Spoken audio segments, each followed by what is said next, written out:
y'all, it's your girl Indigo Black. Welcome back to my channel. I have a special guest with me today. This is Phoenix, my son.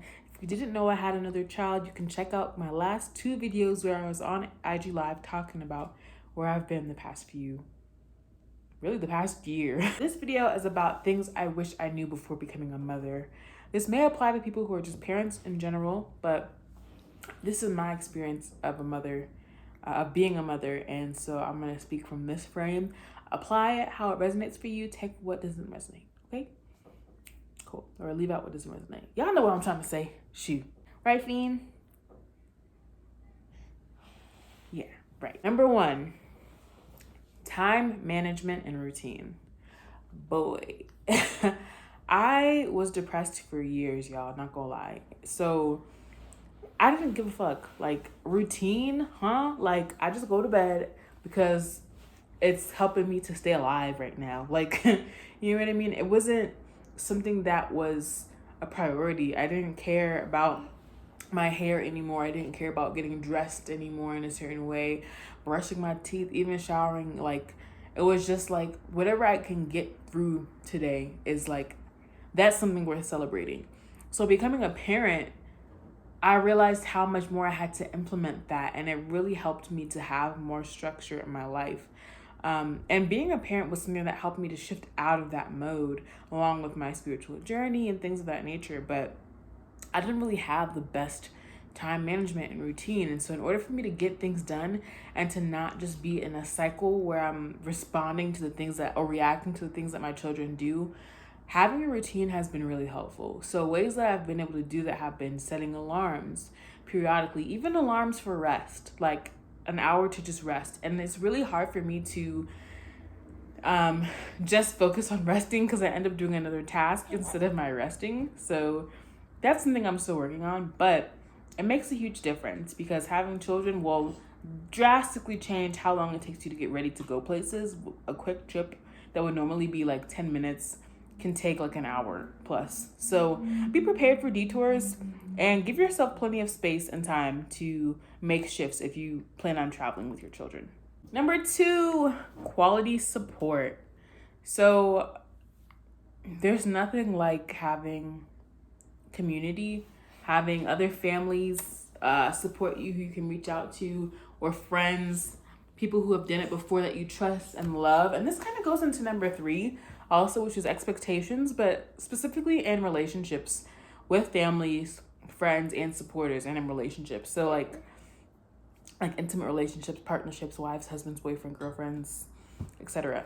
But having that sort of team to anchor you through the kind of trials of parenthood can really help you to make a tough moment more simple, because they may have a different response than you do to certain situations, and it can help us to show where we need to have grace as being humans, you know, being spirits having human experiences, to where we can lighten up and not take ourselves so seriously, because it's very tempting as a parent to take things that your child is doing personally if you don't keep that in mind, right? That you were once this little person, and the same things that apply to you now that you're learning when reparenting and healing your inner child and wanting to undo generational curses applies to your children now and what you're setting them up for, because what you teach them in these first 7 years is their programming. Now, fortunately, if you're someone who's similar to me, you have the tools to undo these things, or to help them have tools to reframe and restructure themselves. But why go through all the work when you don't have to? So I noticed like the things that I thought motherhood would be and parenthood would be were just that, like thoughts, ideas, and beliefs that didn't manifest the way I felt they were supposed to, quote unquote. And you know, I was let down in some of my relationships. Like, and a lot of the times relationships change when you become a parent because you just don't have the same values anymore.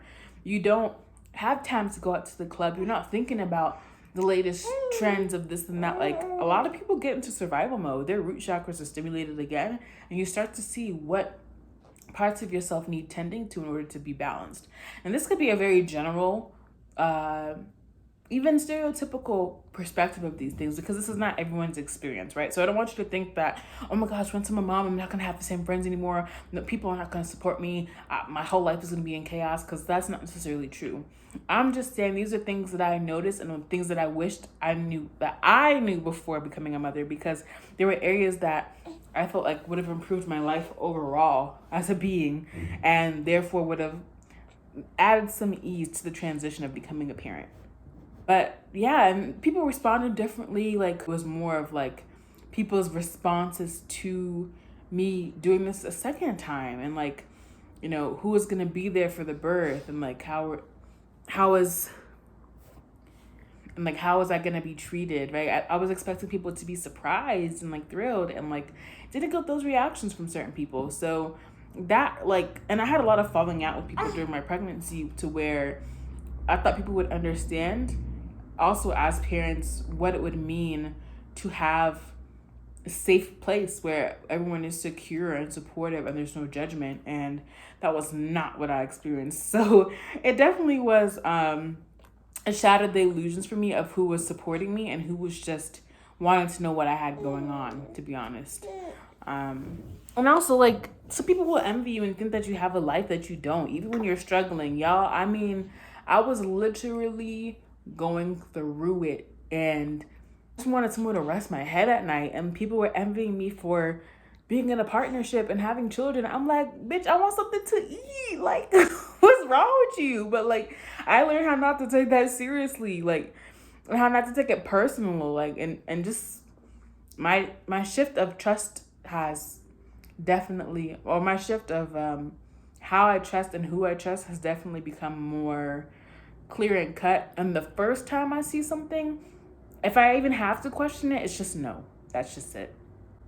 So that being said, boundaries. My boundaries have been up. I don't talk to people who go beyond that, who try to test that, or who think that it's something to negotiate with me. It's not. I'm not asking you. I'm telling you, this is how you can interact with me. And if you choose not to, we won't interact, period. Anything else is just snip, snip, bye, like, done. It doesn't matter if they're family. It doesn't matter if they're friends. It doesn't matter if they let me $2 million. The value is the same, right? Like, of how I see myself, how I know myself to be, what kind of energy is worthy of being around my children, who I carried with my body and who I nurtured, and who these souls that I know came in and chose to incarnate to have a certain experience, and who may have had to burn off some karma. So it's a huge responsibility to know these things, and I can't leave it to people who are ignorant of what's happening to, or have the expectation for them to recognize this. And so this shadow work has helped me, because I see myself so much in my children, and I see where I need to grow. I see where I've hardened and stiffened and have stopped dreaming. I see where I ignore certain parts of myself, and where I try not to see that part of me in them too. And like, it really brings it down to honesty. Like, and even before, I felt like I was a pretty trustworthy and honest person forward, but there were even secrets that I kept from myself. And so like, you realize that no one can ever know you as deeply as you learn to know yourself. No one really ever knows you, because you're still learning yourself through your entire life. So it's really like a really deep initiation of intimacy, to where you get to explore what it really means to exist. And however you flow through that, you know, you may come up across things as your children grow, and like, there'll be circumstances of things that could be triggering that you didn't get to experience as a child, and you get to decide how they're gonna experience their life. And like, you can't really make it about you without affecting them in a deep level. So going through all those buried feelings of like resentment and anger, betrayal, whatever it is, like, is real. And I think parents deserve to get a pat on the back for that, because it's not easy knowing what's happening here and feeling like duality is like pulling you like to make different choices. But that's not the only choice you have. That shift in your perspective is very key. So I hope that's helpful. Values shift, yes. I've always just had different values. I think I have really strong second house placements too. So I love just like going to the depth of what these things mean to me, And being with my children full time was more important to me than like sacrificing myself and my body to try and prove my worth in order to survive. Because like you're surviving either way. Sure, some things are guaranteed, but I really wanted to be at home with them because I grew up being resentful for not having that connection and that quality time with people around me, because they kind of put other things higher on the list of what they valued. So, and it takes some time, I think, as a parent for you to realize that you get a chance to forgive your own parents, not in a way of saying that you have to reconnect with them, but you start to understand on a deeper level why they did the things that they did from the perspective of having to care for another person entirely who's dependent on you. So it's really helpful to like just see where you think you should spend money, like on children. Like, do you value them having clothes, or do you value them having experiences, right? And like you can fine tune those things to create like that unique imprint that becomes your family's like essence, I guess you can say. 7, increased psychic sensitivity. Boy, my sense of smell was heightened. My telepathy is heightened, like to where I am deeply in tune with my partner, like having the same thoughts, saying the same things, having the same responses to what our children do. And also like sensing what's happening with your children, because naturally as parents, you know which cry means like your child is thirsty, you know which cry means like they're hungry or sleepy, but you get to a point where this echoes out in other aspects of life. And when it comes to my spiritual understanding of things, I just have an even more like lens to peer through when I look at things. And when you're pregnant, your whole energetic field expands, your aura expands. So everything that you feel, why you're so tired and why you can be so drained and so sensitive to food and have aversions to things is because you're mixing auras with an entirely different being who may have those feelings toward those things. So it's really interesting how long that connection actually lasts as they're growing, because right now like we're still sharing an aura, but as he grows older he'll be able to do things on his own. So having that increased awareness can help you to discern and to go back down the list of all the things we've said and use that as a tool to do that work. So quality time versus the bare minimum. Number 8. I really have learned what it means to be present. When it comes to quality time, it's not just me being on my phone and giving a pat on the back, going through the motion, but really sitting and seeing, what do I value? What am I prioritizing right now? How can I change and be here? What is it that I'm fearing that's holding me back from being present and recognizing this connection for what it is? Because for me, that fear was coming from feeling like I'm not gonna get any work done. I'm just gonna be here. It's gonna be pointless and it's gonna go through a cycle. So I had a really negative outlook and expectation of what would happen by me spending time with my children.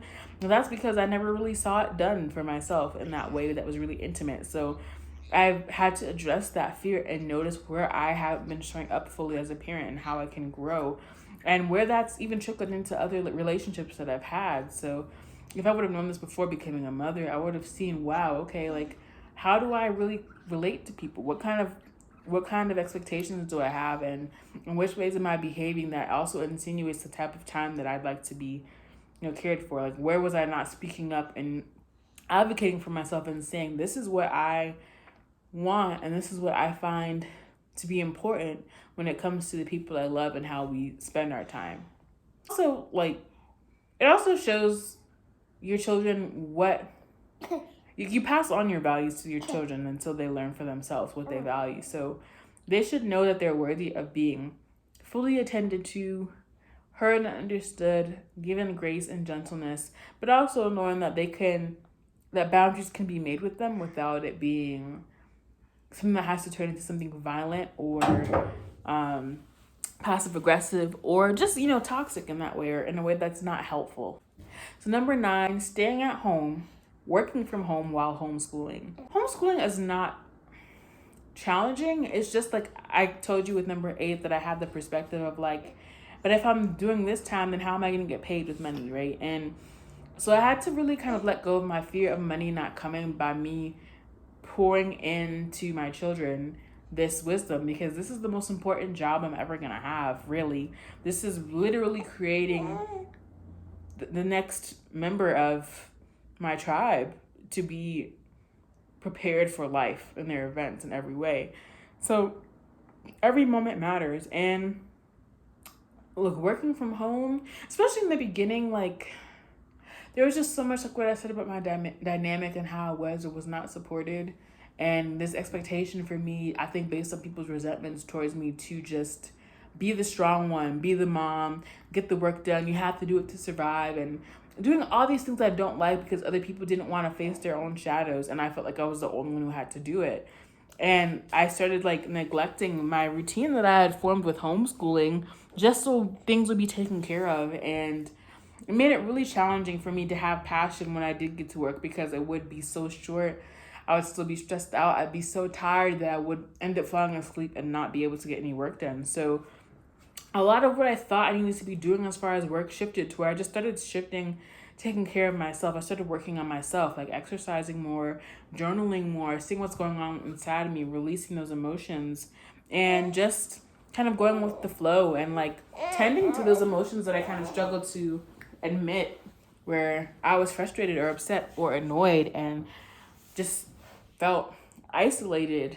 And I started to find ways to create short lessons that were still impactful, but it didn't require too much of my energy and time to where it would pull away. So we started making flashcards, right?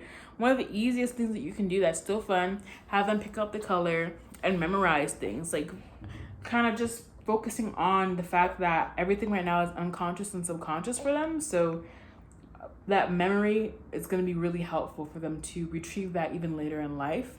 And just again, with the showing grace, like, you know, there's so much that you can do with homeschooling to where you can have things where it's online. I know people feel a way about screen time, which is true to degrees, but like making it so what they're watching, I love to restrict the access to what they can watch and make it so that the curriculum is embedded into what they're watching. So it's still educational. I can still focus on some work, because just being real, if there are children around you, sometimes you cannot focus. And it doesn't mean I'm going to be like, wait for 10, 15 minutes, then give them my attention. But if I'm in the middle of doing something, I need to make sure I get to a point where I can completely focus and give them that attention that they're looking for. So it is a balance. Both of us work from home and stay at home. So creating a space that's designated for work and separating it from where you are at home is really helpful too, because sometimes working from the bed, it's challenging to stay motivated and to want to leave that space. And like, then the shift becomes mental. So for me, being in a physical place and going to another physical place is helpful. And I like to take a break in between and like shower or rest or stretch or exercise or get out. I just started getting to a point where I can go for a walk on my own, and like within an hour, because he's starting to eat some baby foods, and I'm like figuring out like, who am I? And this goes into number 10, identity crisis, or identity. Like, who am I? And what was coming to mind was more than a mother, like remix Aaliyah, okay? It's easy to, a lot of people like become a mother, then they lose themselves and their children and think they have to devote themselves to them. And that happened to me to some degrees, but a lot of what happened to me was I started to learn who I was by becoming a mother, because before then, my identity was mixed up in so many other people and ideas and beliefs and events that weren't really true to me, or were expectations that I didn't know I could release because I feared reprimand. I was people pleasing. I wanted to be accepted even though I wasn't being accepted, and there were just so many contradictory things that were going on that weren't actually helping me. And I had to address the emotions that came with that, the feelings that I was abandoned, that I felt painful, that I felt lost, that I needed someone else to validate me, and all these things where I could like reconnect with myself and just hold myself and love myself and show myself this gentleness that I've been needing, and knowing that it came from myself, and like learning to accept who I really am. And again, like I said, that's a learning experience. I'm not going to really know until really ever. Like, this is what the creator does, right? I'm experiencing myself to learn myself eternally, essentially. So And there's so many different forms this can take on, but it's really important to just know that you can be yourself as a parent and as a mother. I know the world wants us to do everything and more and make less room for ourselves, but it's really important that we have fully embodied experiences, because people will resent you anyway, no matter how much you feel like you're trying to spare people from their own pain or their own feelings, or to, be the good girl and to, please your husband, or to whatever. Like, it's not about them, it's about you. And you're doing a damn great job just by having been brave enough to show up to get this baby out of your body and to have grown it during all that time. Like, this is not the end of your life. Like, being a mother does not signify some level of status where you've just achieved the highest thing that you can, and that's it for you. And then everything else just becomes making sure that everyone's okay. Like, you have your own purpose in life that's different from just being a mother. You may be an artist, you may be a creator, you could be a homemaker. Maybe your purpose is being a mother. And I'm not saying that that's not important, because it is. For me, it's part of my purpose, and it's one of the greatest things I'll ever do. But I have other talents, I have other gifts, I have other skills, and it doesn't stop here. So thank y'all so much for watching this video. I hope y'all found it helpful. Leave your comments underneath. Let me know, how has motherhood shifted you? What are some things you wish that you knew before? And what things you feel will be helpful to a past version of you? And just look out for more videos. I appreciate y'all being here.